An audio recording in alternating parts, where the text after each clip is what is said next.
Hello नमस्कार दोस्तों। स्वागत है आपका अपने यूट्यूब चैनल पर। दोस्तों आज हम आपके लिए एक बहुत ही इम्पोर्टेंट वीडियो लेकर के आए हैं। ठीक है दोस्तों, जिसमें हम देखेंगे कि भारत का भूगोल जो है उसमें उसका क्षेत्रफल से रिलेटेड जितना भी दोस्तों टॉपिक है वो सभी को हम लोग कवर करेंगे और भारत के क्षेत्रफल को अच्छे से तैयार करेंगे और एक एक चीज को इमेजिन करके फिगर के थ्रू देखेंगे, क्योंकि भूगोल सिर्फ रटने वाला सब्जेक्ट नहीं है दोस्तों, उसको इमेजिन करने वाला सब्जेक्ट है। उसको फिगर के थ्रू हम आपको बताएंगे, जो भी चीज़ है आपको टोटल फिगर के थ्रू बताया जाएगा। ठीक है दोस्तों, तो बिल्कुल टाइम नहीं स्किप करना है दोस्तों, और अच्छे से पूरा वीडियो देखना है। आज आपको ये टॉपिक क्लियर हो जाएगा, फिर आपको कहीं भटकने की जरूरत नहीं। ठीक है दोस्तों, चलिए शुरू करते हैं। देखिए दोस्तों, यहाँ पर हम लोग भारत का भूगोल, उसका क्षेत्रफल देखेंगे, उससे रिलेटेड जो जो चीज़ है सब एक एक पॉइंट में पढ़ूंगा और उसको यहाँ पर उसको फिगर के थ्रू ड्रॉ करूंगा। ठीक है दोस्तों, देखिए दोस्तों, यहाँ पर लिखा गया है पहले तो देश का नाम भारत है।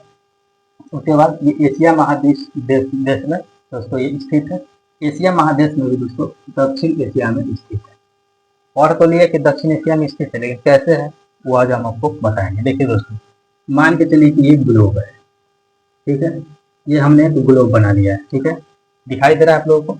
चलिए अब यहाँ ग्लोब में देखिएगा दोस्तों, तो इस प्रकार से हम इसको बांट लेते हैं। इस प्रकार से दोस्तों जब आप किसी पेज पर ड्रॉ करते हैं तो दोस्तों नॉर्थ साउथ इस प्रकार से दर्शाते हैं। जैसे ये ऊपर वाला नॉर्थ हो गया, नीचे वाला साउथ हो गया, और ये दोस्तों बाएं वाला वेस्ट हो गया और दाहिने वाला ईस्ट हो गया। ठीक है दोस्तों, ईस्ट हो गया। इस प्रकार से आप दर्शाते हैं। तो इसको ग्लोब को जब इस प्रकार से दर्शाइएगा तो इस प्रकार से हो जाएगा कि नॉर्थ, उसके बाद साउथ, उसके बाद वेस्ट, उसके बाद ईस्ट। तो चलिए ये हो गया। अब एशिया महाद्वीप दोस्तों मान के चलिए कि कहीं यहाँ पर स्थित है। अभी इसको लाइन को हटा देते हैं थोड़ा देर के लिए। मान के चलिए कि एशिया महाद्वीप इस प्रकार से एशिया महाद्वीप स्थित है। ठीक है, ये दोस्तों एशिया महाद्वीप है। हम मान लेते हैं ये जो यहाँ पर फिगर दिख रहा है दोस्तों इतना, ये दोस्तों भारत है। ठीक है, यहाँ जो निकला हुआ दिख रहा है पॉइंट, ये पॉइंट यहाँ पे दोस्तों, ये दोस्तों भारत है। अब देखिएगा दोस्तों, तो भारत आपको किस ओर नजर आ रहा है? भारत साउथ के तरफ है, नॉर्थ के तरफ है, वेस्ट के तरफ है कि ईस्ट के तरफ है? कोई भी आदमी ऑब्वियस बात है साउथ की तरफ नजर आ रहा है। तो ये तो एशिया का मैप है, इसी नॉर्थ साउथ को यहाँ बैठा देते हैं। North south west east. अब ये एशिया का नॉर्थ साउथ ईस्ट वेस्ट हो गया। ठीक है, अब इसमें देखिएगा तो भारत साउथ की तरफ है, यानी कि दक्षिण की तरफ है। तो दोस्तों इसीलिए इसको दक्षिण एशियाई देश बोला गया है, क्योंकि दक्षिण एशियाई है, दक्षिण में एशिया के दक्षिण में स्थित। चलिए ये चीज समझ में आ गया दोस्तों, इसको थोड़ा हम लोग मिटा लेते हैं क्योंकि अगला टॉपिक में हमको समझाना है। ठीक है, आगे आ जाइए दोस्तों। देखिए दोस्तों आगे यहाँ देखिए, यहाँ आइएगा तो आकृति की बात करें दोस्तों, तो अनियमित चतुष्कोणीय आकृति, इसका मतलब क्या होता है? सबसे पहले आप जान लीजिए कि भारत का मैप क्या है। देखिए भारत का मैप कुछ इस प्रकार से होता है। मान के चलिए हम इस प्रकार से दोस्तों हमने ड्रॉ किया। ठीक है, इस प्रकार से हमने ड्रॉ किया मैप भारत का। अब देखिएगा तो इसमें क्या कोना कई गो है, कोने हमको ढूंढना है। तो देखिए दोस्तों हम इसको मान लेते हैं फर्स्ट कोना, क्योंकि इधर निकला हो, इसको सेकंड, इसको थर्ड, और दोस्तों इसको फोर्थ। चार कोना है, ये तो समझ में आ गया कि चतुष्कोणीय बोल रहे हैं। चलिए ठीक है, अनियमित क्यों बोले? क्योंकि इसलिए क्योंकि अगर आपको नियमित चतुष्कोणीय बनाने के लिए बोला जाएगा तो कुछ आप इस प्रकार से बना के दीजिएगा, इसका सभी लाइन बराबर और सीधा होना चाहिए। लेकिन यहाँ देखिए कोना तो चार गो है, कोण तो चार गो हमको दिख रहा है, लेकिन यहाँ देखिएगा तो ये अनियमित। अब यहाँ से आकर के तो सीधा ऐसे होना चाहिए, इधर आ गया, इधर आ गया, ये भी टेढ़ा है, ये भी टेढ़ा है, तो ये अनियमित है, नियमित नहीं है। ठीक है, इसीलिए इसको बोल रहे हैं अनियमित चतुष्कोणीय की आकृति। ठीक है दोस्तों, समझ में आ गया है? आगे चलते हैं। अब एक चीज देखिए दोस्तों, सबसे मोस्ट इंपोर्टेंट चीज यहाँ पर स्थिति के बारे में बात कर रहे हैं। अक्षांशीय स्थिति उत्तरी गोलार्ध में भारत स्थित है और देशांतरीय पूर्वी गोलार्ध में। सिर्फ बोले हैं नहीं, बना के बताएंगे। ठीक है, आगे आ जाइए। यहाँ से इसको थोड़ा मिटा लेते हैं। ठीक है दोस्तों, अब देखिए दोस्तों यहाँ पे क्या है, हम पहले ग्लोब बना लेते हैं। ग्लोब बनाइएगा दोस्तों, इस प्रकार से जब आप इसको कर दीजिएगा तो देखिए गोलार्ध एक गोला है, ये एक गोला है। अब इसको गोले के आधे भाग को, इसको दोस्तों बोले हैं कि इसको आप नॉर्थ बोलेंगे, इसको साउथ बोलेंगे, इसको वेस्ट बोलेंगे, इसको ईस्ट बोलेंगे। हम दो भाग में बांट दिए हैं, नॉर्थ और साउथ यानी कि दक्षिण और उत्तर में बांट दिए। अब दोस्तों ऊपर वाले को क्या बोल देंगे, उत्तर में है तो उत्तरी अर्धगोला, ठीक है, उत्तरी अर्धगोला बोलेंगे, ठीक है। अब यहाँ से हम लोग लिख देंगे उत्तरी अर्धगोला लिख दीजिए, या गोलार्ध भी लिख सकते हैं दोस्तों, ठीक है, गोलार्ध। अब दोस्तों ये हो गया। अब यहाँ पे लिख देते हैं दक्षिणी गोलार्ध, दक्षिणी गोलार्ध, ठीक है। ये हो गया दोस्तों।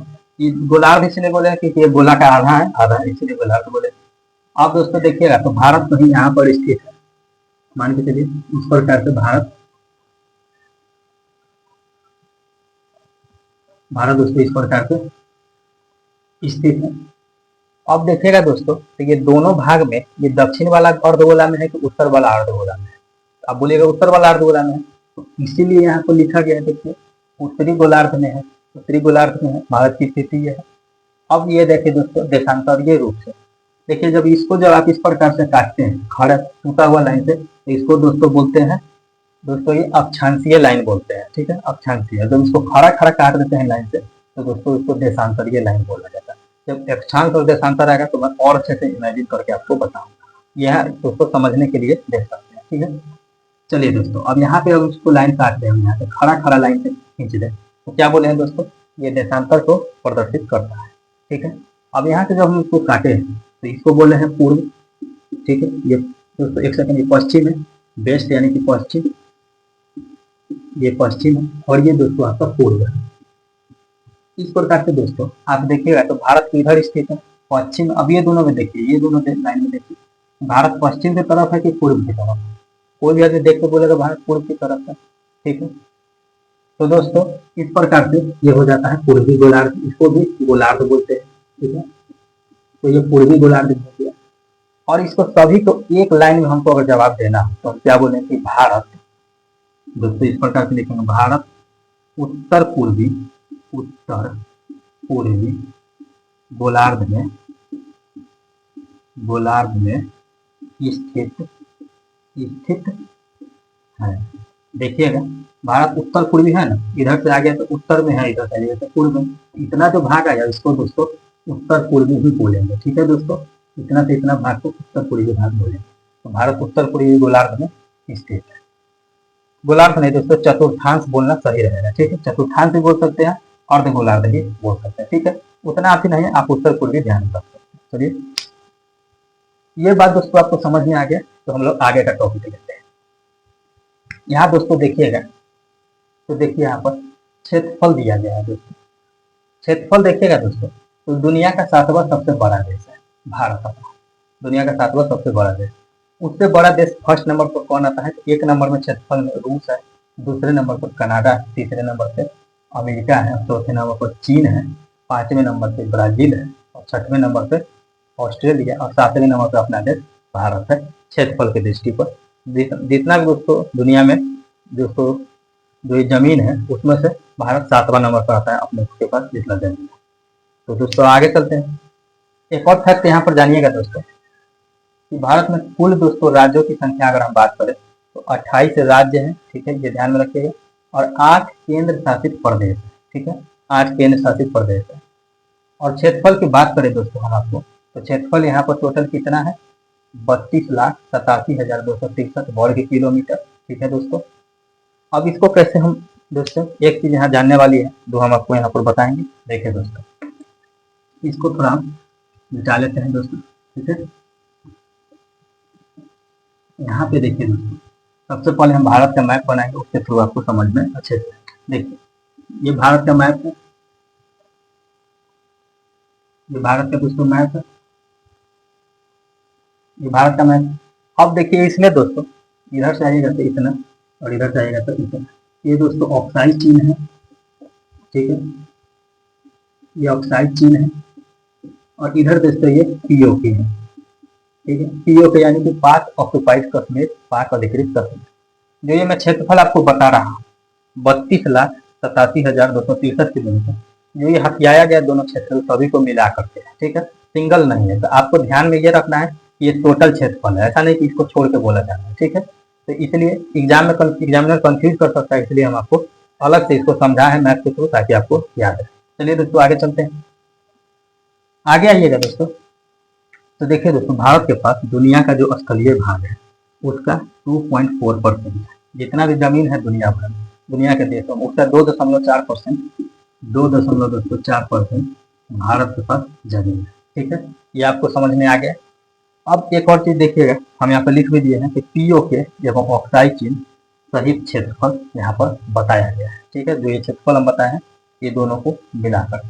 दोस्तों अगर आप नोट्स बनाना चाहते हैं तो इस नोट को आप नोट कर सकते हैं, क्योंकि ये शॉर्ट नोट्स का भी काम करेगा, लॉन्ग नोट्स का नहीं, क्योंकि इससे आप रिवीजन अच्छे से कर सकते हैं, बिल्कुल कंसाइज वे में अच्छे तरीके से लिखा है। ठीक है, अब आगे आ जाते हैं दोस्तों। तो यहाँ देखिए, जनसंख्या की अगर हम बात करेंगे तो भारत के पास 17.5% जनसंख्या है दुनिया के टोटल जनसंख्या का।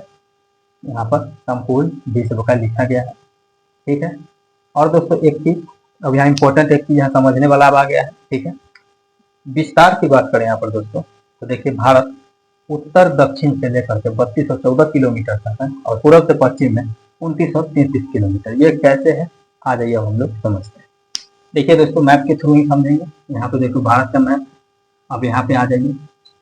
देखिए दोस्तों, देखिए इसको मिटा देते हैं ताकि अच्छे से आपको समझ में आए। ठीक है, देखिए दोस्तों, ये पॉइंट को आप पकड़ लीजिए, ये सबसे ऊंचा पॉइंट, और ये पॉइंट को आप पकड़ लीजिए। हम बोले हैं कि नीचे वालों को साउथ बोला जाता है दोस्तों, और ऊपर वाले को नॉर्थ, इसको वेस्ट और इसको ईस्ट बोला जाएगा। अब इसको पकड़िएगा दोस्तों, इस पॉइंट को पकड़ के इस पॉइंट से मिला देना है। इसका दोस्तों जो पूरा दूरी है उत्तर से लेकर के दक्षिण तक, ये 3214 किलोमीटर दिया गया है। ठीक है, यहाँ पर लिख देते हैं 3214 किलोमीटर, इस दूरी का यहाँ पर बात किया गया है। विस्तार इसी प्रकार से दिया है। ठीक है, आगे आ जाएंगे दोस्तों, तो इस पॉइंट को पकड़ लीजिए। यहाँ पे दोस्तों इस पॉइंट को पकड़िए और यहाँ पे इस पॉइंट को पकड़िए, और दोस्तों इसको मिला दीजिए। इसको जब मिलाइएगा दोस्तों तो जो दूरी है टोटल 2933 किलोमीटर। ठीक है, 2933 किलोमीटर, ये भी दोस्तों किलोमीटर में। इसी दूरी का दोस्तों यहाँ पे विस्तार में बात किया है। अब दोनों दूरी को देखिएगा दोस्तों, तो दोनों दूरी में ज्यादा का अंतर नहीं है, कुछ किलोमीटर। अब 1000 में जाएगा तो कुछ किलोमीटर का अंतर ज्यादा नहीं माना जाता है। ठीक है, तो देखिए दोस्तों दोनों में लेकिन जमीन का फर्क आ जाएगा। आप जब पूर्व से पश्चिम की ओर जाइएगा तो आपको जमीन कम मिलेगा, लेकिन जब आप नॉर्थ से यानी उत्तर से दक्षिण की तरफ आइएगा तो आपको जमीन की ज्यादा मिलेगा। कैसे ये होता है, देखिए यहाँ से जब आप आए तो आपको इतना पतला जमीन मिला, यहाँ आपको इतना पतला जमीन मिला। सिर्फ जमीन मेन आपको कहाँ मिला, यहाँ पे मिला, मेन लाइन में मिला, यहाँ पे मिला, बीच में क्योंकि यहाँ ज्यादा जमीन।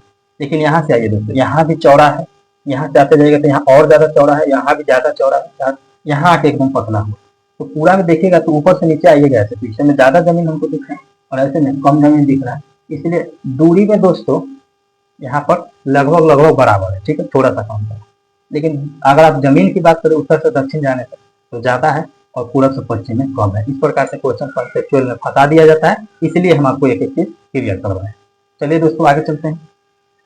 अब दोस्तों सबसे इंपॉर्टेंट चीज यहाँ पर रह जाती है, जो एक इम्पोर्टेंट चीज है, तो भारत में गाँवों की संख्या 6,40,932 है वर्ष 2011 के जनगणना के। ठीक है, तो गांव की संख्या कितनी है दोस्तों, 6,40,932 याद कर लीजिए, 6,40,932 2011 के जनगणना का। अभी अगर कोई क्वेश्चन आता है दोस्तों तो कहिएगा 2011 के अनुसार आंसर नहीं, नहीं अभी कोई जनगणना नहीं हुआ है तो यही मान्य रहेगा। ठीक है, जब तक जनगणना होकर नया डेटा नहीं आ जाता है तब तक यही मान्य रहेगा। ठीक है, और एक और चीज दोस्तों, जहाँ जनसंख्या का पता है परसेंट, ये भी दोस्तों 2011 के अनुसार है। आने वाले समय में जब जनगणना होती है तो ये बढ़ घट सकता है। ठीक है, ये संपूर्ण विश्व की जनसंख्या का कितना परसेंट होगा ये आने वाले समय में। ये दोस्तों रहा आपका पूरा मैप के थ्रू समझाया गया ताकि आपको बिल्कुल समझ में आए। ठीक है, और दोस्तों इस सीरीज का जैसे ये क्षेत्रफल टॉपिक यहाँ पे कवर किया गया है, इस प्रकार से आपको एक एक टॉपिक करके हर चीज क्लियर कर दिया जाएगा। ये हर सब्जेक्ट में दोस्तों लागू होगा, हिस्ट्री हो, जैसे आप भूगोल का हिस्ट्री, राजनीतिक शास्त्र और भी जितना सब्जेक्ट है, साइंस वगैरह सभी का वीडियो आएगा। तो चैनल पर बने रहिएगा। नए हैं दोस्तों बिल्कुल सब्सक्राइब जरूर कर लीजिएगा, क्योंकि यहाँ पर आपको एक एक कॉन्सेप्ट हम क्लियर करके भेजेंगे, कोई भी चीज़ की आप तैयारी कर रहे हो। ठीक है दोस्तों, तो मिलते हैं नेक्स्ट वीडियो में। तब तक के लिए दोस्तों चैनल पर जरूर बने रहिएगा। धन्यवाद।